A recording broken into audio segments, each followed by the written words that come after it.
Welcome to another episode of the Bottom of the Stream Movie Show. My name is Adam. My name's Nick. You always slipped into Dutch or something. Going a little bit Dutch German then, didn't I? Yes, welcome to the Bottom of the Stream Movie Show. Yes. From the world famous Bottom of the Stream podcast. Indeed. I love how you started calling it that. It's great. It's true though. Maybe technicality, but it is true.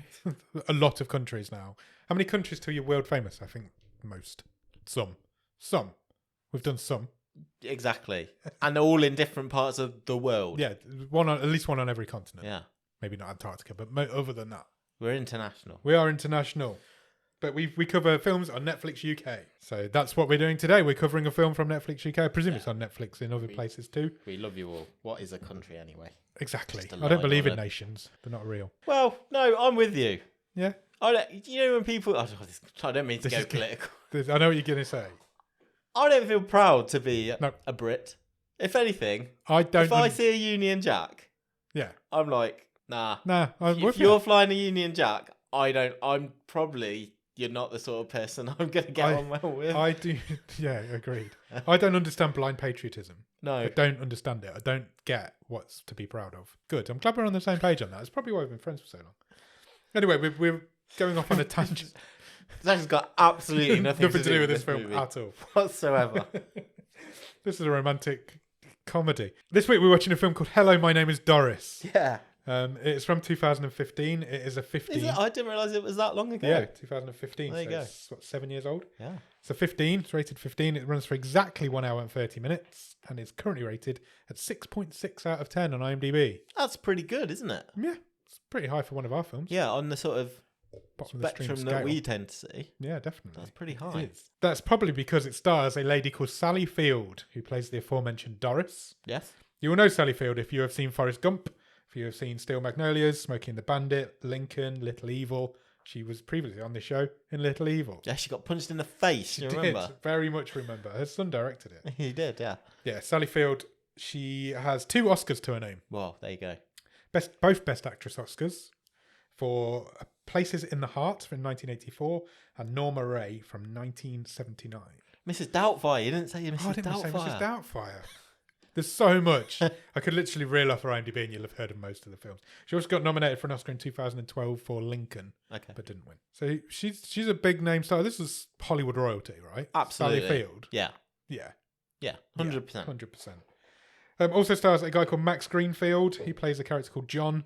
You will know him if you've ever watched New Girl. You will. New Girl. He plays Schmidt in New Girl, and that's pretty much what he's famous for and what he does with his life. That's a good, I don't know, 7 or 8 years, though? Yeah, New Girl's a great show as well. Yeah, it is. Schmidt's a great character. He is. Would you class it as an underrated sitcom?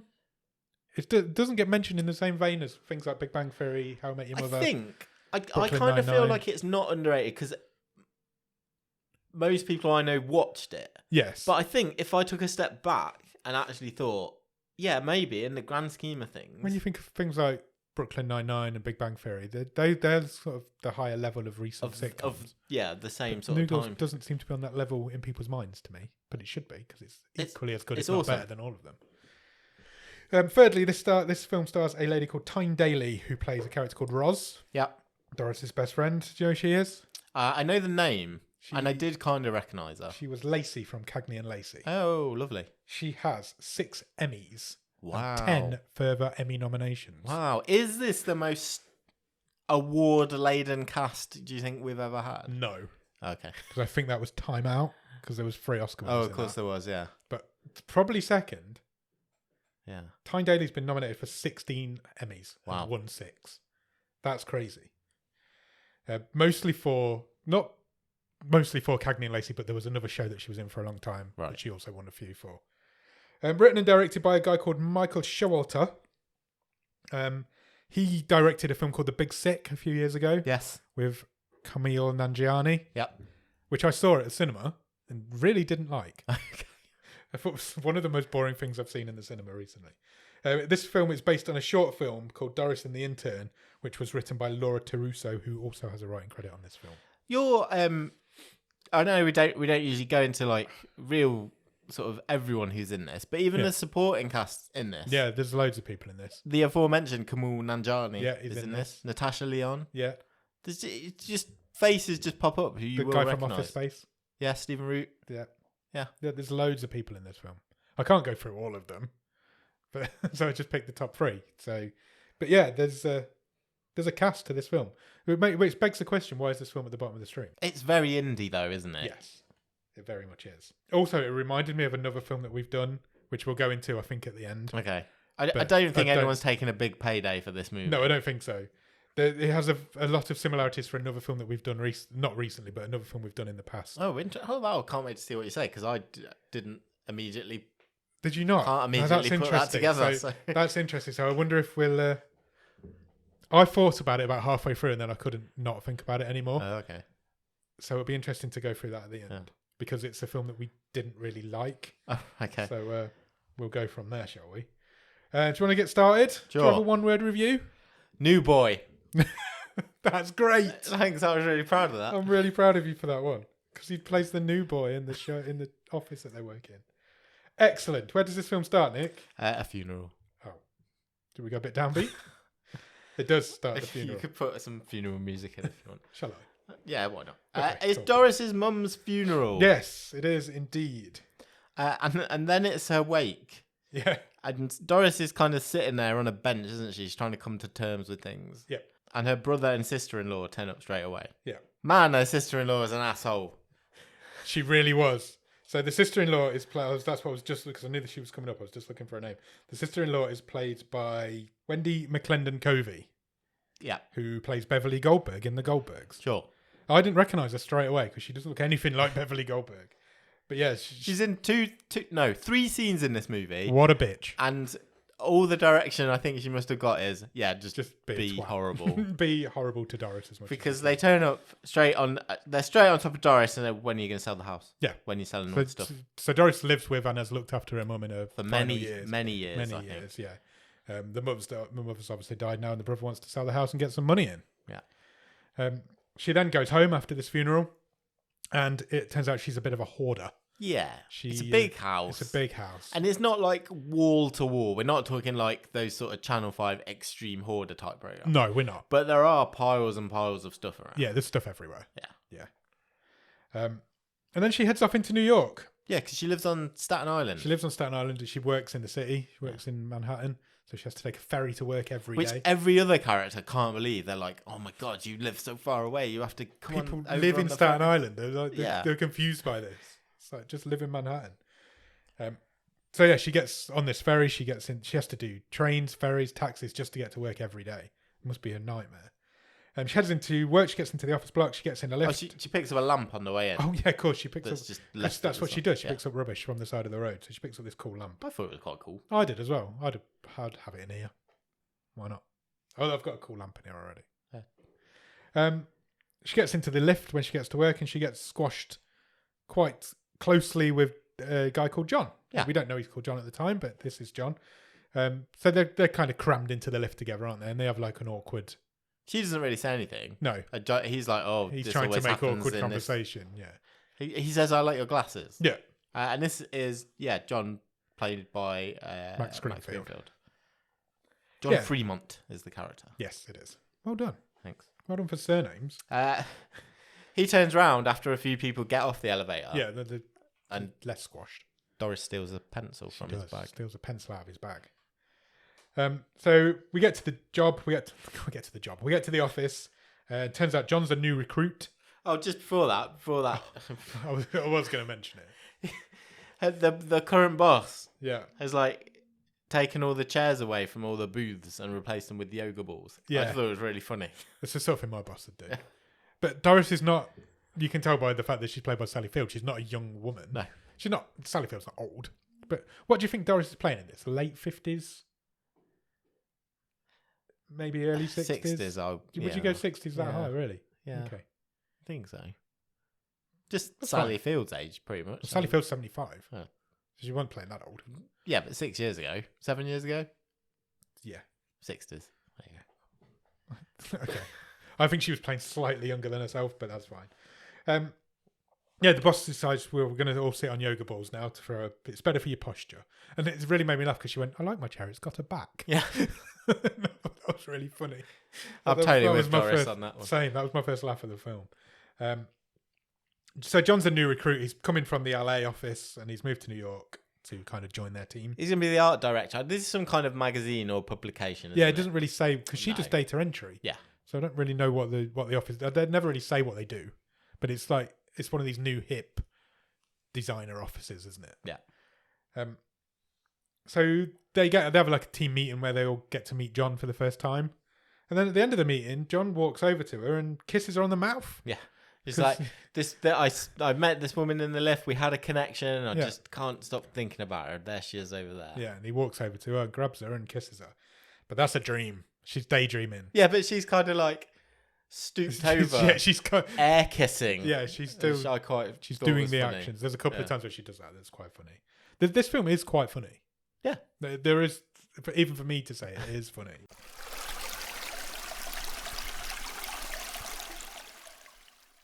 Then Doris meets up with her friend Roz. They go for a run around the office. I presume, was it the office or a gym or something? It was like it was an indoor jogging. A running track. But it was... above a gym. Yeah, but it was like an office block. Yeah. So and they chase this girl because Roz gets annoyed by her. And that's quite funny as well, because Roz is brilliant in this. Tyne Daly is amazing. Then they get together and they're like, we're going to go and watch... They go and watch motivational speakers. There's a third friend whose name I didn't get. No, I didn't. She's only in it that once. Yeah, they go and see a motivational speaker who is played by Peter Gallagher. I was literally just going to say in another cameo. Yeah. Surprising, Again, this is just full of character actors you recognise. So Doris likes motivational speakers. Roz likes free food at motivational speaks. Yeah. That's basically what's happened. She's gone for the cheese. I've written that. It's played by Peter Gallagher. And she meets him afterwards. Yeah, his name was Willie Williams and it really made me laugh. It was. Because I'm really immature. So she meets him. She's brought his DVD, so he comes over and has a bit of a chat with her. And he's so cheesy. It's like proper, Yeah. It's not even a good one. He's like the cheesiest motivational speaker. Yeah. He's like, his catchphrase is, there's 7 days in the week and some day ain't one of them. That's quite good though. That's motivational. My favourite was when she was talking to him and she said that she knew this girl who had a crush on a boy. Yeah. But it was impossible. And he went, there's no such word as impossible. Think of it as I'm possible. And that became a mantra for the rest of the film then. She used to lie in bed. She'd lie in bed at night saying I'm possible over and over again, which I quite liked as well. Yeah. I'm going to use it. I'm possible, Nick. Then she realises she needs to start a conversation with, I'm going to call him Schmidt, and that's not his name, with John. She's taken by this guy because he spoke to her. Yeah, she's completely now in love with John. Yeah. Even though there's a significant age gap there. So what she decides to do to get a conversation started is she lets a bit of air out of her... I really like this scene. I did as well. She lets a bit of air out of a yoga ball. Yeah. And because she'd seen him come in with a bike pump a couple of days previously. So she calls him over. She completely interrupts what he's doing. She's not scared to just she's the only focus. And so she calls him over and says, can I borrow your bike pump? And he comes to pump her up. But she doesn't get off the ball. So he's like super closer than they were in the lift now. He's like, I'm just going to put it in. Yeah. And there's loads of innuendos about pumping it in and all this. And they get very, very close. And then later on that day, she goes heading towards the canteen for a coffee. Yeah. She bumps into him accidentally, almost on purpose, and spills coffee all over him. So he has to take his shirt off. So she gets to see him without his shirt on. Then that didn't really happen. This is all another dream. Yeah. So he lifts her up onto the desk and seduces her and starts kissing her on the kitchen counter. But again, she's daydreaming, and now she's proper air kissing the air. Yeah. But in front of him. So he's like, there's just the two of them there. It was quite funny. So she's embarrassed by that, so she runs away. And she goes home and breaks the pencil. Yeah, she goes and snaps the pencil in half because she thinks she's ruined it. She thinks she's ruined everything. She meets her brother right at the beginning of the film. Her brother gave her a card for a counsellor. Yeah, who's into therapist / Yeah, she deals with hoarders. Yeah. And so she goes to meet with this counsellor at this point, and she talks about hoarding for a bit. And then she hangs out with Roz and Roz's granddaughter, who I think was called Vivian. Yeah, that's right. It's not a 13-year-old's name, is it? But that's what she was called. And they're like starting Thanksgiving preparation because it's a few days away, isn't it? Or a couple of weeks. Yeah, we're coming up to Thanksgiving. Vivian's staying with Roz. Vivian's a 13-year-old girl who's into like techie stuff. And she's got her first boyfriend recently. She's a cool kid. So she overhears Doris and Roz talking about John. And so she starts... And Roz says, well, if you need to find out more about him, get some common ground. What does he like? What does he like? And Doris, I have no idea. I don't know anything about him. So Vivian does what kids do. She Facebook stalks him. Yeah. And she finds him on Facebook. They decide to make a fake account and try and track him down. Just the rejected name. Yeah. For the account. Lilith Cumswell. Sally Field just I felt like that was improvised. Yeah. Because she just came out of nowhere. But they come up with this. I can't remember what it was. The actual fake name they came up with now. It was Lilith Primrose. Primrose, that was it. So they sent John a friend request, which he accepts blindly because people blindly accept friend requests. Yeah, I've not got Facebook anymore, but I don't think I ever did. So she goes home and she logs into this profile on the oldest computer in the history of the world. Yeah, and she starts making notes. She's got like a notebook. She's making notes all about his profile of what he's into. What he does, what he likes, what's his dislikes, that sort of thing. So she can start conversations with him. That's right. And then at this point, I've noticed she's wearing 2 pairs of glasses. Yeah. And I don't know if it had happened previously in the film. It was all the way through. But I know it was all the way through from here because I spotted it. But I was like, what's that woman wearing 2 pairs of glasses at the same time? It was really weird. I wear glasses. You wear glasses. Yeah. I'm not quite sure I'm saying the right terms. Okay. But I think she's wearing like her bifocals and varifocals at the same time. Is that right? That's a glasses thing, isn't it? I don't think I've ever seen Short and long. I don't think I've ever seen anybody wear 2 pairs of glasses. But she combos them up. Yeah, she does. Anyway, it's a look. Maybe the one she's found, and she's just possibly. So she's just trying to get the right prescription by wearing more and more one. That makes sense now. We'll go with that. So she's accepted this friend. John's accepted this friend request. She's making notes on his profile. Then suddenly, out of the blue, she gets a message from John on her Facebook profile. Yeah, and it basically just says, "Have we met?" Sorry, I don't know your name. Have we met? She replies with, "Yes, we met at a party in Malibu." I thought it was quite a good freestyle sort of excuse. Yeah, a bit of an ad-lib excuse of, chances are he's been to a party in Malibu at some time in his life. Then she goes to a record shop. That dates me. She goes to a CD shop. Well, that dates this movie. It does, yeah. She buys a CD of a band that she saw on his profile. Yeah. Which turns out to be a very good choice because it sort of triggers the rest of the film to carry on. Baby Goya. Baby Goya. That is like electro pop music that he's well into. And then Natasha Lyonne shows up for the first time. Yeah, she does. She's basically one of John's workmates, one of the cool younger crowd that all sit together at lunch and chat. And John's asking them about Doris. Yeah, he's intrigued by this woman that he's met. And they're all like, yeah, she's a nice enough woman. She's a bit shy. We don't know a lot about her. She's a bit quiet. Yeah, one of them says, she's been here since the dinosaurs. Yeah, she's a dinosaur. Data entering. Yeah. John says she's a bit weird, but she's a good weird. Yeah. And everybody kind of like, yeah, that's true. So nobody's got a bad word to say about this woman, really. He walks back towards his desk, and when he passes Doris's desk, he spots the CD that she brought on his desk. Her desk.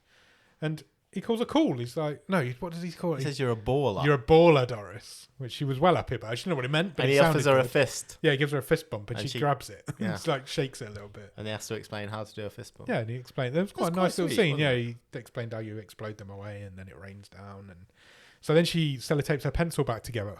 So this pencil symbolises the relationship. Yeah. So the love is rekindled. Doris that night calls Roz's house, but she doesn't want to speak to Roz. No, she wants to speak to Vivian.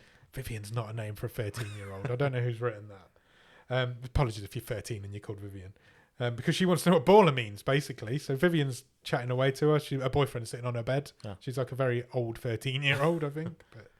But, and then she's like, it's good. Yeah, he thinks you're cool. He thinks you're cool. It's got to be a good thing.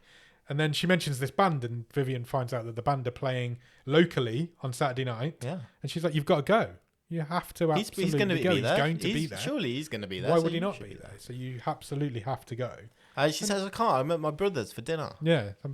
She's very reluctant to go, but Vivian's like, they won't be on stage till like 10. So Doris is like, 10? He's in bed by then. That's very much my vibe at the minute. And she's like, if you do go, you've got to wear neon. because that's what electro people wear. Rock, pop music. Have you got any neon? Have you got any neon? And then we cut straight to her brother's house where she's having dinner, dressed in neon. It's very funny. Well, she's got wearing like dungarees and one of those like poker visors. Yeah, and she's got like a bright yellow top on with a bright blue top over the top. And her brother's wife's just like giving her evils. Yeah. Why the hell? And the kid, one of the brother's kids says something. It was quite funny. I can't remember what he said now, but he says like, "Did you lose a bet to wear that outfit or something?" And she surprises them all by saying, "Well, actually, I'm going to see a band. I'm going out. Going back into the city." They bring up again talking about selling the house, and she's like, "I'm not selling the house. I don't want to sell the house. Yeah, I'm absolutely fine." And her brother says, "Well, at least clean it out and sell the junk." Yeah. And Doris is like, "Well, it's not junk." Yeah. Todd's wife again, Beverly Goldberg, is horrible to her again in this scene. She's just a nasty piece of work. Then she goes to the gig, and lo and behold, John is there. That might have been my favourite couple of scenes. Yeah, it was a good little bit, this. So they go to this gig, John is there, they accidentally meet up, and they hang out at this gig. They're friends, basically, is what's happening now. To the point where she even gets on his shoulders at one point. Yeah, because she's only little Sally Field. She's tiny little thing she couldn't see. So she gets on his shoulders, and then after the gig's finished, one of the roadies comes up to her. Get a tap on the shoulder. Baby Goya wants to meet you. Yeah. And John's ecstatic. This is John's favourite band, remember? He's like over the moon. But it's because he'd spotted her from the stage because she was on John's shoulders. And to be fair, she didn't look like the rest of the audience. No, she didn't. She's a little old lady. So they do. They go backstage. They meet the artist, Baby Goya. And he basically outright says to her, "I want you to be on the cover of my next album." Yeah. Just because I think it was called Fresh Vintage. Fresh Vintage. That was what the album was going to be called, which is exactly what she is. So they stay and they attend the after-show party backstage, and they meet quite a lot of interesting people. Some people talk about their hip business ideas that they have. Yeah. One's a LGBT teacher. She only teaches LGBT children. So there's loads of like weird little side characters that you meet at this point, but they become part of the friendship group now. Sure. And then John makes a toast to her because they all go for dinner or something afterwards, don't they? Yeah, one's like into making their own clothes. One makes some sort of cooking thing. It's all they're all hipsters. Yeah. In the village. And she starts hanging out with them more. Oh, one's a teacher at a gay kindergarten. I just said that. Oh, sorry. Yeah, one's a teacher at a gay kindergarten. I was too busy reading my notes to catch up. I knew you weren't listening to so there's a bit of a montage of her starting to hang around with these people more and get to know them a little bit more. Then she goes back to the therapist, and they have a quick chat about her father, which is the only time he's mentioned in this whole film. Yeah. She says one day he just left, he just never came back. And then we go to the photo shoot. She's going to be on this album cover for Baby Goya. This is kind of a montage. Yeah, there's a lot going on. It's just her integrating into John's world. Yeah. That's basically what's happening. She's meeting people. She goes to dinner with him. Just the two of them go to dinner, and they open up to each other a little bit. They do. He tells her how his ex broke his heart because he's boring. Basically is why she left him. Yeah. Just she found him boring, and he's like, "I don't want to be boring. And she's like, "You're not boring." And he basically just wants people to like him. And then she tells him... He says that, doesn't he? Yeah, he's like, I'm aware of my... Yeah, I am quite a boring guy. Yeah. I just want people to like me. She tells him she was engaged once, but basically he left to move to the other side of the country for a job. This is where Sally Field did some proper it's their most proper acting of the movie. So she's telling a story about, she was engaged in her early 20s. Yeah. And basically the guy got a new job and she had to choose between him and caring for her mother. And she chose and stayed with her mother for the rest of her life. When he walks back to the train station after that, he goes to kiss her goodnight, just a peck on the cheek, but she kind of spins her head round and catches it on the lips. And he's like, "Oh, I accidentally got you on the lips there." So she's falling hard at this point. She is in love with this guy now. She goes to the therapist again. The therapist's like, "Can I see your house?" Doris is in a good place, so she's like, let's do this. Things seem to be moving on in that sort of hoarding aspect of the life. Yeah, she's becoming a happier person, so she doesn't need the meaningless materialistic stuff anymore. She goes to see Roz and Vivian again. She's basically gone to see Vivian, and Roz just happens to be there. And there's a really funny scene because she's like, Roz is like, "Doris, you need to be a bit more careful." Yes. And she's like, "Why? What do you mean?" She's like, "You're taking dating advice from a 13-year-old. And that's the point where I was like, 13? She looks a bit older than 13 to me. And then there's a montage of her being pretty full on with John. there's all sorts of stuff going on, but she's basically falling for it. I thought this was quite well done because like he brushes her off, but not.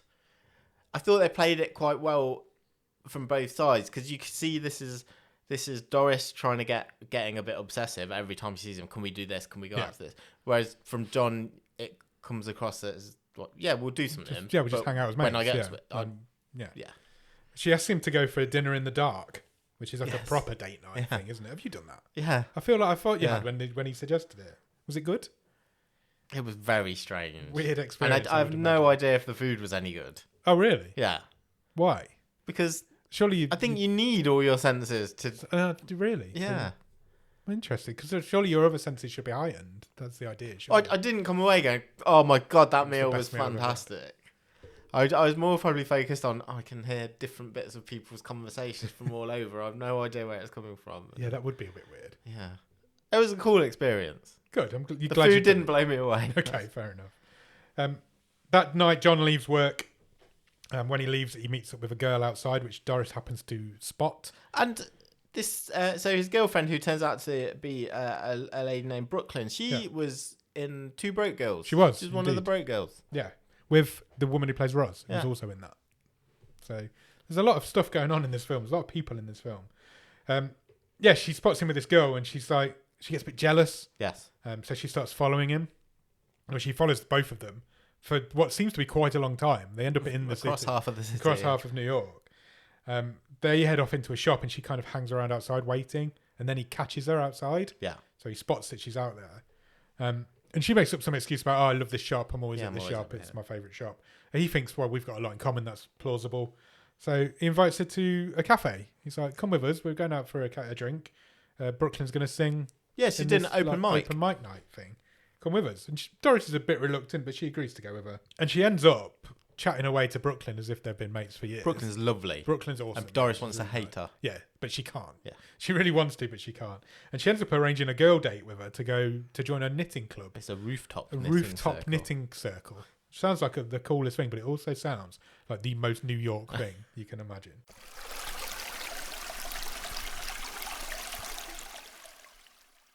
When she gets home that night, though, she has a bit of a meltdown. Yeah, she just drinks. She just drinks herself stupid. And she ends up... Well, she posts a message on John's Facebook. She does.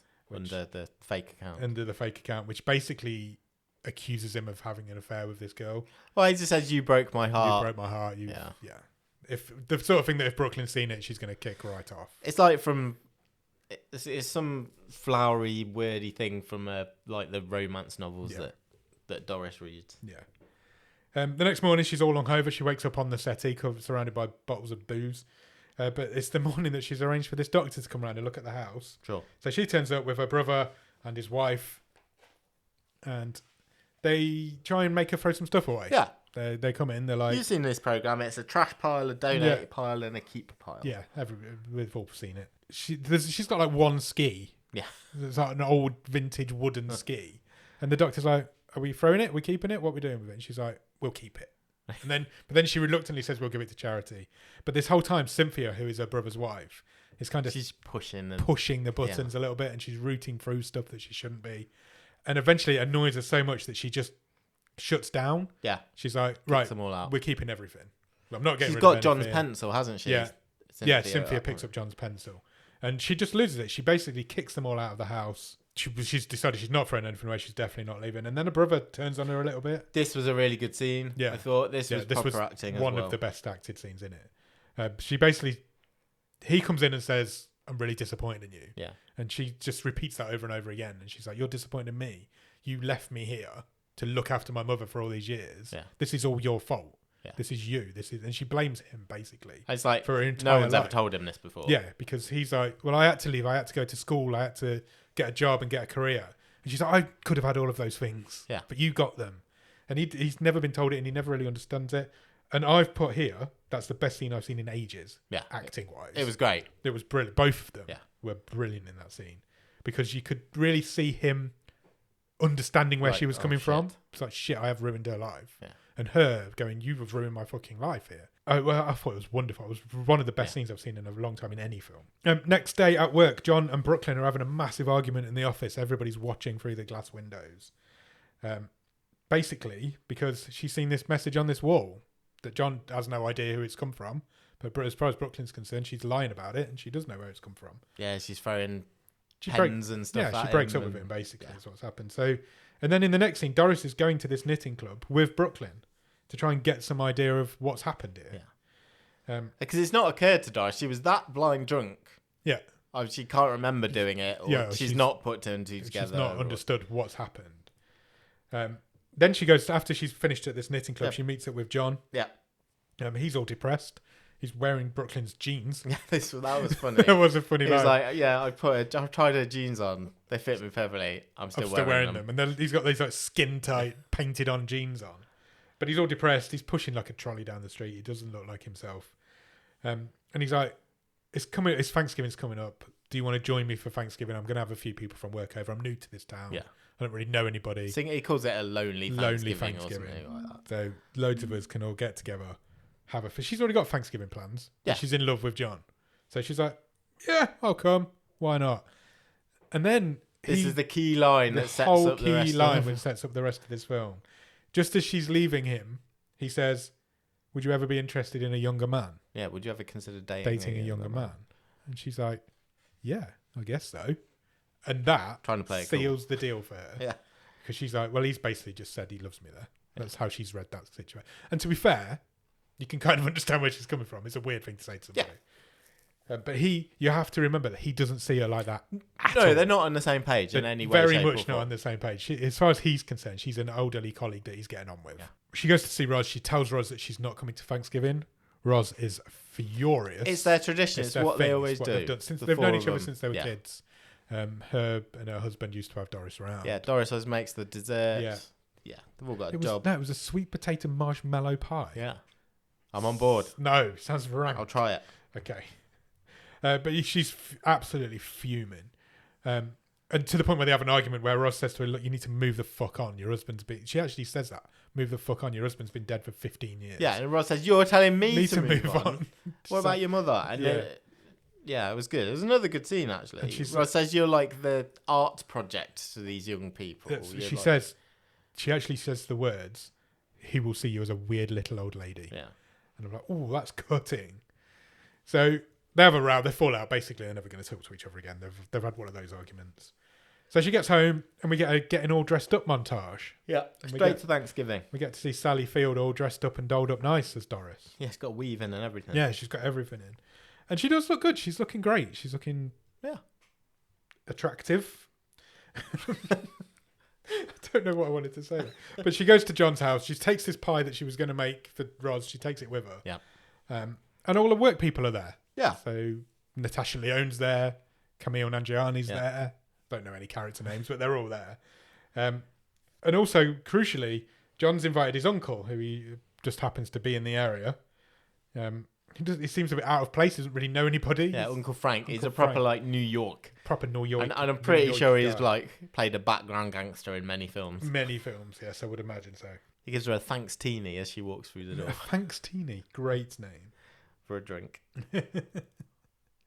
Then we kind of cut between the two parties now. So we go back to Roz's house. They're missing Doris. Well, she's saying grace, but also slagging Doris off at the same time. She's like two absent friends who didn't want to be the book here. Who abandoned us. Who abandoned us at our time of need and abandoned all our tradition. And at the same time, John's toasting his new awesome friends that he's just met. He calls them all awesome. He says, you're great. Can't believe you're all here sharing Thanksgiving with me. And then they play Never Have I Ever. Yeah. Because that's what young people do. It's weird. It's a weird game, but it happens. I can't remember any of the questions, but they were a bit sexual. Yeah. Typical sexy. Young hipsters. Yeah. Doris is out of place. Doris gets drunk. She's really getting hammered. Yeah, she's dancing around the place. Everybody's drunk. Everybody's dancing. Everybody's having a good time. But Doris is getting drunk, so she leans into John, who's sitting on the sofa. She says, I need to talk to you. I need to talk to you in the bedroom. Yeah. Come to the bedroom with me. I'll talk. And he's like, yep, I'll be right there. Give me 5 minutes. I'll be in. So she gets onto the bed. He comes in. So as he's concerned, one of his mates wants to have a chat with him. So he goes and sits on the bed next to her. And she starts bearing her soul Yeah. to him, basically. She says, look, ever since we first met, I feel like we've had this energy between us. I've slowly fallen for you. And then she says, and you said, would I be interested in a younger man? a younger man. And then she tries to kiss him. Yeah. And he turns his head away and says, no. And then she says something like, oh, I'm so sorry for writing that comment. Yes. That's when because he turns her head away and then she's like, she starts waffling then. Yeah. There's just words flying out of her mouth. And in the middle of all that waffle, she's like, I'm really sorry for writing that comment on your wall. And he's like, what the fuck? What do you mean you're sorry about writing this comment? That was you. And then she said, but what did you mean about the younger man?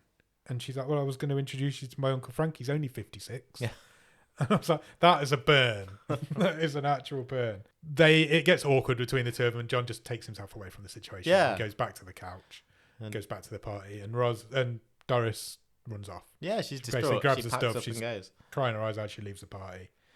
She leaves and goes home. She must have called Roz. Yeah, when I she got presume home. so, off screen. Yeah, there's an on-screen call that happened because Roz shows up. She's abandoned her family, and she's gone to help her friend out. She's turned up with leftovers. Yeah. And she's like, well, maybe this is a good thing. You need to look forward to now. Move on with the Yeah, life, she's quite sort of.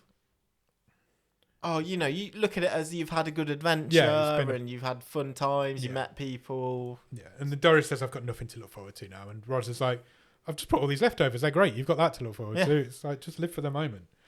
And she kind of gets it. And the next day she wakes up and she's like a new woman. She's got a new lease of life. She's like, move on. Yeah, she's gonna move on. She calls the doctor, and she's like, come over, let's sort this shit out. And we get like a sorting montage. Yeah, absolutely. So everybody's coming over to help. Roz and her family are all there. Sort of a folksy soundtrack going on in the background. To the point where they end up getting rid of absolutely everything in that place is tidy. The place is empty. Almost. There's literally nothing left. And she's all happy. She's jolly. She's all made up. She looks good. She's moving on with her life. To the point where she even goes into work and quits her job. She launches the yoga ball at the boss. So she tells all her work colleagues first. She's like, "No, come on, Nanjiani's there." Because it's quite a nice scene where they all she gives them something, one of her possessions from her desk. Yeah, because they're gonna miss her. They don't know her that well, but she's this shy little old lady who they all love in the office. And then she throws the ball at Anne, which was really funny. And she's like, "This ball is not a chair," and just launches it across the room. And then she goes to say goodbye to John. So she goes into his office. She says goodbye to him. She apologizes to him. She says, I can't do anything about it. She says, I'm sorry about Thanksgiving and everything that happened.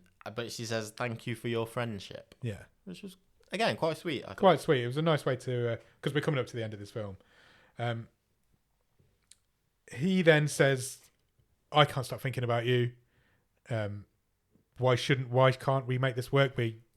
There's an age gap, but why can't we make it work? And then they kiss. Yeah. And then she wakes up again and it's one of these daydreams. Yeah. So she's not better. She's not changed. She's still daydreaming about him.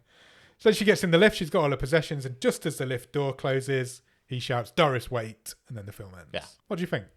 I had a good time. I enjoyed it. It's fun.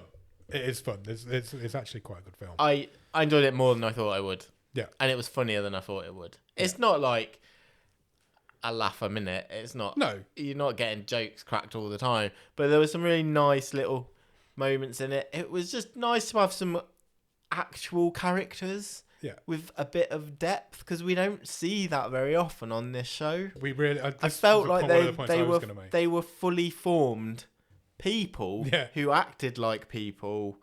Bit weird, yes, but. And the chemistry between all the cast was good. So I think that's what I appreciated most about it. Yeah, I'd agree with that.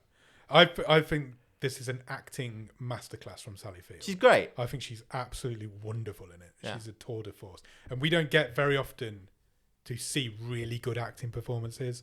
We see good films. You could see why an actress like her would want to do be this attracted movie. to a project like this, definitely. We quite often see terrible films with terrible acting in. And occasionally we'll see a really good film.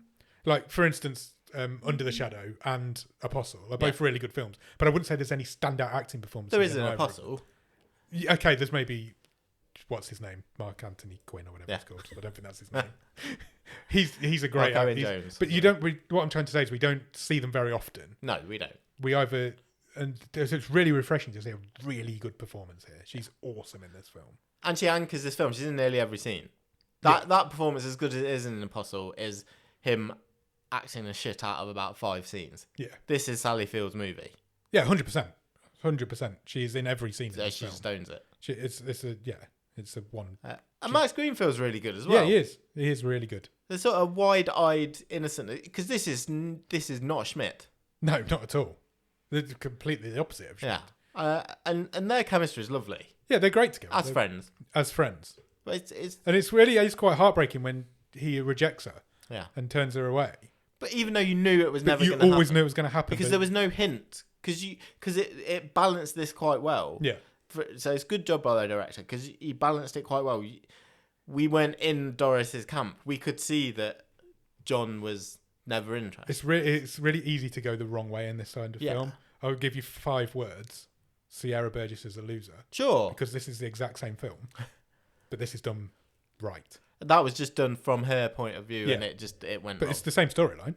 Essentially, Doris is catfishing John by putting a fake incident to the point where even at the end there's a possibility that he's going to come and fall for her. That doesn't happen. Of course it doesn't happen, but that's what you're left thinking. That's what you're left thinking. That's what happens when he stopped there. Absolutely. In my brain. Halfway through this film I was like, have we got another Sierra Burgess as a loser on our hands here?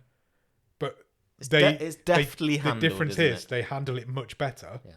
And you get the right result at the end. Yeah. So they're the same film, but this is the film that Sierra Burgess should be. Definitely. I don't really have any issues with it. I'm really surprised. I thought you were going to hate it. I can appreciate a really good acting performance. I thought it was going to be another Results. No, I don't think it is. I think it's a much better film than Results. Oh no, I agree. It's just. I really enjoyed it. I thought it was sweet. That character of Doris has a real charm about her. Yeah. And you really fall for her, and you really do feel for her situation because she's just this little old lady that's fallen in love with a young man. Yeah. And you could have, like I just said, you could have gone the wrong way with it, but they actually make it work. And for me, I thought it was really good. I really enjoyed it. Yeah, I thought it was really sweet. It was quite affecting. The performances were great, and it was funny. It made me laugh quite a few times. Yeah, it did. I'd agree with you. I had a good time.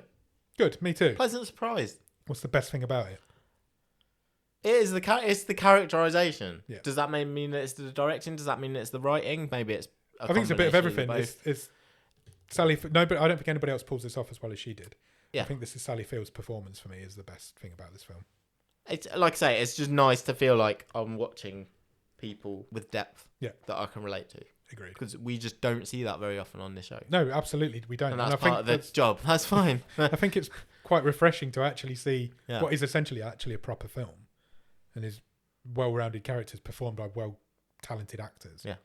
Made by a pretty decent director, even though I really, really didn't like The Big Sick. That's fine. But you can't like everything that everybody does, can you? No, look at Under the Shadow last week. Well, exactly, yeah. With Wounds a few months ago. Yeah. Crazy. A real pleasant surprise for me. What would you change about it? I think I probably wanted more. I probably would have liked a few more scenes with the supporting work characters. Yeah. They're more like cameos. Maybe they're just doing, it's kind of let's do a favour for our mates type appearance. Yeah. But if you've got Natasha Lyonne, Kumail Nanjiani, I feel like they're a bit wasted. Yeah, completely. I mean, I don't think they were as famous back then, 7 years ago, as they are now. But I think you're right. I think you could have done a bit more with them. Yeah. Because it was The Big Sick that launched Kumail Nanjiani's. Yeah. Apart from that, he's in that sitcom, isn't he? Silicon Valley. Sure. That kind of launched him. Yeah, I'd agree with that. I've got a change that I would make, but I wouldn't make it to the film. Right. But it's a really easy change to make because there isn't a lot here. You can change this film quite easily and make it a horror film. Quite easily. And you don't have to change an awful lot. Right, okay. But if you make her more of a stalker and more creepy to the point where she loses control and goes after him as a stalker character. It's a bit like, have you seen Ma with, what's the name of that woman? No, I haven't. I don't know what you're talking about. Tavia Spencer? I know which one. I know the film you mean, yeah. But no, I haven't seen it. It's the character's very similar. It's a homely little old lady who turns into a crazy stalker and kills people. You're totally changing this I'm character. completely... No, I don't think I'm changing this character that much. Well, she just has to fall off the edge. And if she falls off the edge and becomes to the point where she's actually stalking this guy, you could easily make this film into a horror film without changing much about it. Apart from totally changing the film. Because that's not... This is a whimsical film. Yes. There's nothing... But you can. Okay, so yes, you change direction. you could write this quite easily. You change direction halfway through. You could have the whole beginning of this film, build up this character 2 years. Basically, what I'm saying is, I want Sally Field to play a crazy woman. I think I would watch that movie. I think she'd be brilliant at it. I think she would it's be not, brilliant. Like I said, it's not what I want to do to this film. It's just it doesn't take a lot to change it into a horror film. She's got chops. The one thing I would like to have seen more of is I would have liked to have seen her get the win over her brother and sister-in-law. So you don't see her again. You don't see either of them again. You don't see Cynthia get any comeuppance, do you? Or I'd like to have seen her sell that house and somehow manage to keep all the money. Yeah. Or keep it away from them. Or keep the house and keep it away from them. Yeah, because we don't see the closure in that relationship. No, you need having had that scene that is so good. And so powerful.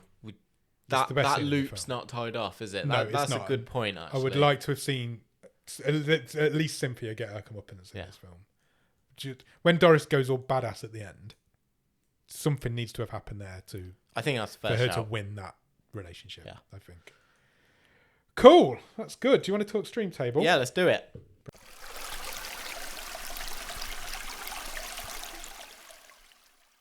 you want me to run through the whole thing?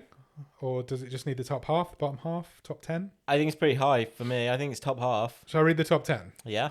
So currently at number 10 in the stream table is Destruction Las Vegas. Number 9 is a classic horror story. Number 8 is The Perfection. Number 7 is Containment. Number 6 is Arlo the Alligator Boy. Top 5 are Aries at number 5. Good Time at number 4. What Happened to Monday is at number 3. Nick's wildcard Under the Shadow is at number 2. And Sam Mulholland's wildcard Apostle is currently at the top of the stream. Where does this go? Do you know what? I think I want to put it in the top 5. I'm on board, depending on where you want to put it. I'm just not quite sure where. I think it's better than Aries. Yep. It's very different to Good Time. This couldn't be more different to Good Time. But I think there's an argument there. I think you're right. I'm not against it going above Good Time. I don't think I am. I think I really liked Good Time. Same. But this was a pleasant surprise. Yeah, Sally Field in this is better than Robert Pattinson is in Good Time. Yeah, absolutely. That does it for me. It goes above that. Sally Field in this is better than pretty much anybody. Yeah. In that whole stream table. Yeah, I'm. So we're going fourth. What do you want to talk about? What happened to Monday? I think there's an argument. Yeah, I think there is too. The only argument for what happened to Monday is how good Numira Pace is in that. What Happened to Monday is just a rollicking good sci-fi action romp. Yeah, but one woman's playing 7 characters in that film though. That's an achievement. It's not without its faults. Don't get me wrong. No, not at all. But it's a fun popcorn movie, and this is, some days I want to watch that. Some days I want to watch a whimsical, slow burning rom-com. The only thing I would say is if I was given the choice of watching which one of these two would. I don't know what I'm saying though. If I was given the choice of watching one of these two again, I would probably pick What Happened to Monday. I think more times I'm going to put that on than this. Yeah. But I don't think this is as good a film either without Sally Field in it. I think if you give it to anybody else, it's not as good a film. I think she owned this film so much.